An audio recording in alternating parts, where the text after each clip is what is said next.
nagiging topic ng kwentuhan nyo, especially pareho na kayong may asawa at saka Siyempre, may wala.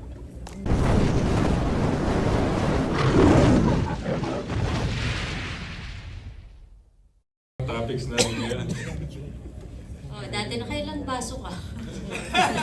Nos ka umuwi. Nos ka umuwi.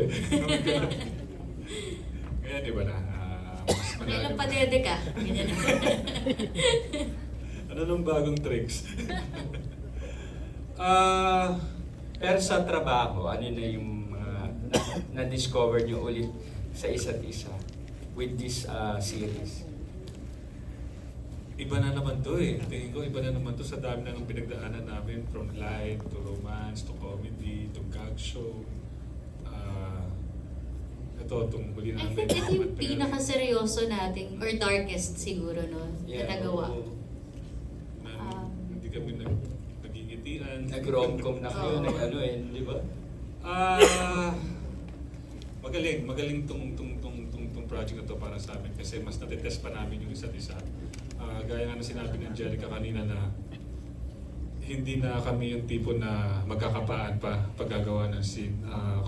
Sa isang bitaw ng tono ng boses niya, parang maalam ko na kung paano ko sasabayan sa boses ko, alam niya paano sa delivery ko. Dito mas ano yun, mas na challenge kami, mas lumabas yun dahil mas malalim yung problema eh. Mas malalim yung pinagdadaanan ng character ko. Marami kami lahat ng characters, maraming mga sikreto, may tsaka mga katotohanan na nasa loob lang nila lahat. So, yun, mas challenging sa amin dalawa. Eh, dito lang sa show na to na parang nakakakita siya sa tingin ko nang humihingi ako ng tulong. Pag nababansin niya ako na hindi ako komportable pa ako, mahirap yung mga next na gagawin na throw lines, gagawin siya sa akin. Totoo, Angge? Yes.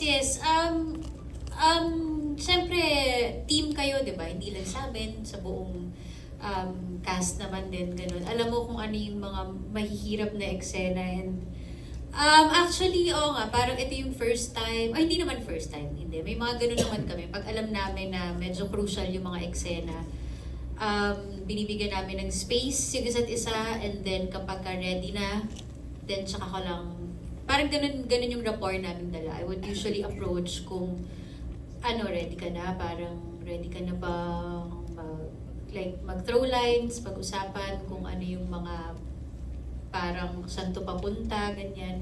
And feeling ko, ganun na rin kakomportable si Z kasi parang kaya na niyang mag-open up minsan may mga questions siya na, halimbawa magbibigay ng direction si Draconat na parang minsan maguguluhan siya.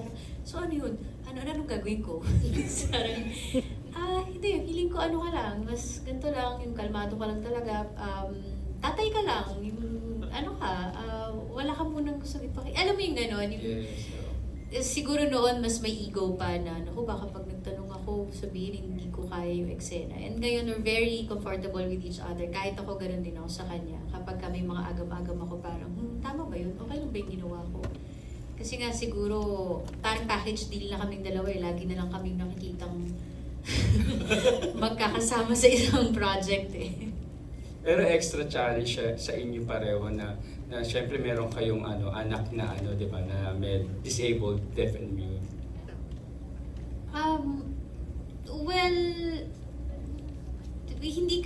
Well, siguro sa amin dahil nga masayahin kaming tao, hindi namin siya tinitignan negatively or hindi namin tinitignan, oh my God, ang hirap nito, hindi ganun. Mas asaran, mas bilangan kami ng mga halimbawa ng sign language sa isang araw, ganun. Hindi na nagbakal sa sign language. Ito, nagbabakal sa sign language. So, ginagawa namin magaan yung mga trabaho namin dahil nga mabigat siya and medyo may pagka-dark nga siya. Kaya hindi kami pwedeng magpalamon doon sa mga hirap na challenges na binibigay sa amin araw-araw. Okay, thank you. Z, may sasabihin ka pa? Thank you, Si and Angelica. For my last question kay Mucha sa kay Zijan. Ayan, syempre kinilak